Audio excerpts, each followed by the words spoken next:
கூலி.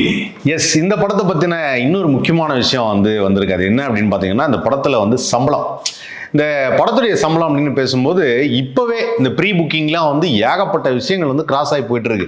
படம் ப்ரீ புக்கிங்லேயே ஒரு 500 கோடிக்கிட்ட வந்துருச்சு அப்படிங்கிறாங்க. அண்ட் கலாநிதி மாறன் சார் சொல்லும் பொழுது கண்டிப்பாக இந்த படம் 1000 கோடியை தாண்டும், இதோடைய வெற்றி மகத்தான ஒரு வெற்றியாக இருக்கும் அப்படின்னு சொல்லியிருக்காரு, கன்ஃபார்மாக சொல்லியிருக்காரு. அது எதை வச்சு சொல்கிறார் அப்படின்னு பார்த்தீங்கன்னா, ப்ரீ புக்கிங்லேயே ஒரு 500 கோடி அப்படின்னா கண்டிப்பாக ஃபஸ்ட்டு 3 நாள் 4 நாளைக்கு அப்புறம் அடுத்து வர நாட்களுக்கு இன்னும் ஜாஸ்தியாக வரும். நிறைய எக்ஸ்பெக்டேஷன், நிறைய பேர் படம் பார்க்க, அதாவது ஃபர்ஸ்ட் இனிஷியலாக ஒரு Rajini sir, FDFS, Rajini sir fans, அந்த மாதிரி அவங்க பார்த்து முடிக்கிறதுக்கே 3-4 நாள் ஆகிடும். அதுலேயே நிறைய பேர் ரிப்பீட்லாம் பார்ப்பாங்க. நான் என்னையும் சேர்த்தான் சொல்கிறேன், காலையிலையும் பார்ப்பேன், நைட்டும் ஒரு தடவை பார்ப்பேன். இந்த மாதிரிலாம் பார்த்து முடிச்சுட்டு அதுக்கப்புறம் தான் வெகுஜன மக்கள் வருவாங்க. அந்த ஃபேமிலியோட பார்க்குறது அப்படின்னு சொல்லிட்டு வெகுஜன மக்கள் வருவாங்க. வெகுஜன மக்கள் வரும்பொழுது இன்னும் கலெக்ஷன் ஜாஸ்தியாகும். இதுதான் நிதர்சனமான ஒரு உண்மை.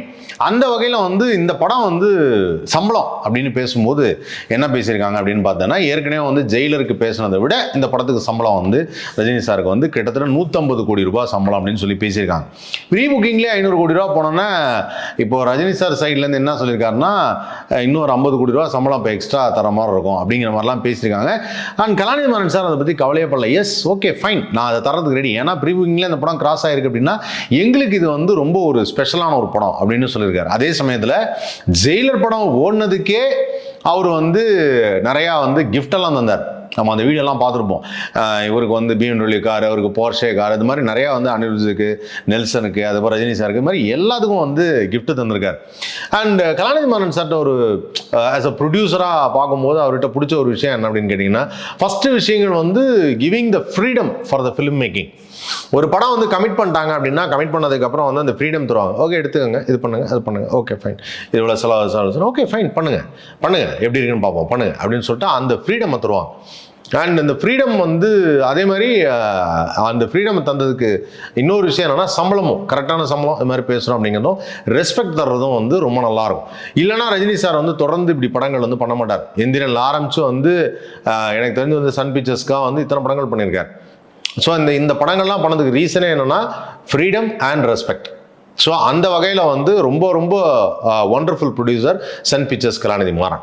அண்ட் இப்போ இந்த படத்துக்கு அவர் சொன்னபடி பார்த்தீங்கன்னா, இந்த படம் நான் சொன்ன மாதிரி 1000 கோடியை தாண்டிருச்சு அப்படின்னா கண்டிப்பா ஒரு மிகப்பெரிய கிஃப்ட் சூப்பர் ஸ்டாருக்கும் அண்ட் அந்த டீம்மேட்ஸ் எல்லாத்துக்குமே இருக்கு அப்படின்னு சொல்லியிருக்காரு. எஸ், லோகேஷ் கனகராஜுக்கு, அந்த படத்துடைய மியூசிக் டைரக்டர் அனிருத்துக்கு, அண்ட் அந்த படத்துடைய ஆக்டர் சூப்பர் ஸ்டார் ரஜினிகாந்த் அவர்களுக்கு, அந்த படத்தில் நடித்த மற்ற நடிகர்களுக்கு எல்லாருக்குமே ஒரு மிகப்பெரிய கிஃப்ட் இருக்குன்னு சொல்கிறாங்க. இதில் எனக்கு என்ன ஜாலியான ஒரு விஷயம் தோணுது அப்படின்னா, நெல்சன் ஒரு இன்டர்வியூவில் ஷேர் பண்ணிட்டார். ஜாக்கி ஷெரஃப் நடிக்க வச்சாங்க. ஜாக்கி ஷெரஃபில் அவர் போயிட்டு கதை சொல்லும்போது அவர் சும்மா ஒரு ஃபார்மில் கொண்டு இந்த பைக் நல்லா இருக்கு அப்படின்னு சொன்னார். அடுத்த நாள் அந்த பைக்கே கொண்டு வீட்டில் நிறுத்திட்டாராம். வீட்டில் நிறுத்திட்டு, அதாவது என்னன்னா, இந்த படம் நடிக்கும் போது அவங்களுக்கு சம்பளம் வாங்குறாங்களோ இல்லையோ, அவங்க ஏதாவது இது ஒரு பெரிய இந்த பண்டமாற்று முறை மாதிரி ஒரு விஷயம் சொல்லுவாங்க. ஆக்சுவலாக என்னன்னா, அது கல்ச்சுரல், இது சினிமா கல்ட்டில் ஒரு பிஸ்னஸ் அப்படின்னு சொல்கிறாங்க. பிஸ்னஸ்னால் என்ன, ப்ரொடியூஸ் பண்ணுவாங்க, அவங்க டைரக்ட் பண்ணுவாங்க, அப்புறம் அந்த படம் விநியோகஸ்தர்கள்லாம் வாங்குவாங்க, அப்புறம் அந்த படத்தை தேட்டரில் பார்ப்பாங்க, அதுக்கப்புறம் வர லாபங்கள்லாம் எப்படி இருக்குன்னு பார்த்து அதுக்கு தகுந்த மாதிரி மினிமம் கேரண்டி, இது நாங்கள் ஃபுல் அண்ட் ஃபுல் அவுட் ரேட்டில் தரோம் அப்படின்லாம் பேசுவாங்க. இது பிஸ்னஸ்.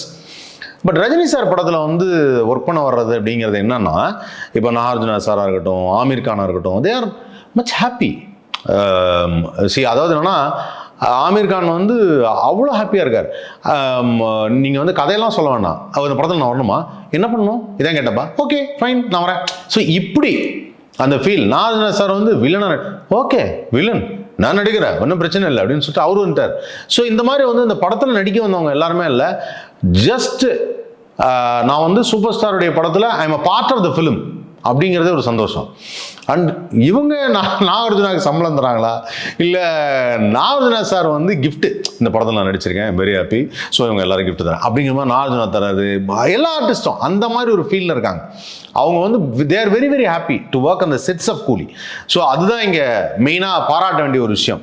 ஸோ இந்த படத்தில் அந்த சம்பளம் அப்படிங்கிறது கிட்டத்தட்ட 150 கோடியை தாண்டி 200 கோடியாக இந்த தடவை வந்து சூப்பர் ஸ்டாருக்கு கிடைக்குமா அப்படிங்கிறது ஒன்று. இந்த படத்துடைய வெற்றி அதை தொடர்ந்து தான் இருக்குது. அண்ட் அதே சமயத்தில் கிட்டத்தட்ட 500 கோடிக்கு ப்ரீ புக்கிங் ஆன படம் 1000 கோடிகளை சும்மா அப்படி ஒரு சொடக்கில் எட்டிடும் அப்படிங்கிறது தான் நிதர்சனமான உண்மை. ஏன்னா இந்த படத்துடைய ஒரு வாரம் அப்படிங்கிறதே வந்து கிட்டத்தட்ட வந்து 1000 crores ரீச் ஆகிறதுக்கு ஏகப்பட்ட அட்வான்டேஜஸ் இருக்குது, ப்ளஸ் இருக்குது. இந்த படத்துடைய பாடல்கள், இந்த படத்துடைய action and first time direction, working collaboration with Lokesh Kanagaraj, இப்படி ஏகப்பட்ட விஷயங்கள் சொல்லிக்கிட்டே போகலாம். ஸோ அதனால் கூடிய சீக்கிரம் இந்த படம் வந்து தியேட்டருக்கு வரும்போது அந்த first day first show will decide what is Coolie and how is Coolie and what are all the plus factors of Coolie அப்படிங்கிறது கூடிய சீக்கிரம் அது தெரியப்படும். அண்ட் அதே சமயத்தில் இந்த படம் அடுத்து வர்ற தமிழ் சினிமாவிற்கு மிகப்பெரிய ஒரு முன்னோடியாக அமையும். இது ஒரு 1000 கோடி ரூபாய் எட்டிருச்சு அப்படின்னாவே வந்து பிரம்மாண்டங்கள் அப்படின்னு ப்ரொடியூஸ் பண்ணதில் இது வரைக்கும் வந்து பார்த்தீங்கன்னா நிறைய ப்ரொடக்ஷன்ஸ் தமிழ் சினிமாவில் சில ப்ரொடக்ஷன்ஸ் வந்து பிரம்மாண்டமாக ஏவிஎம் ப்ரொடக்ஷன்ஸ் அப்படின்னு சொல்லுவாங்க. அதுக்கப்புறம் வந்து நமது ஜெமினி ஃபிலிம் சர்க்கியூட் சொல்லுவாங்க, விஜயா வாகினி சொல்லுவாங்க. இவங்கெல்லாம் வந்து பிரம்மாண்டமான படங்கள் நிறையா வந்து தயாரிச்சாங்க. அதுக்கப்புறம் வந்து ப்ரொடியூசர்ஸ் நிறைய பேர் லைக்கா ப்ரொடக்ஷன்ஸாக இருக்கட்டும், கலைப்புலி தானுசாராக இருக்கட்டும், இப்படி எல்லாருமே வந்து பிரம்மாண்டமான படங்கள் நிறையா பண்ணியிருக்காங்க, பெரிய பட்ஜெட்ஸில் படம் பண்ணியிருக்காங்க. So grandeur of film making அப்படிங்கிற அந்த ஸ்டெப்பில் வந்து சூப்பர் ஸ்டாரை வச்சு படங்கள் பண்ணும்போது கலாநிதி மாறன் சார் வந்து அதில் ஸ்டெப் பண்ணார் அந்த கிராண்டியர் ஆஃப் ஃபிலிம் மேக்கிங்கில்.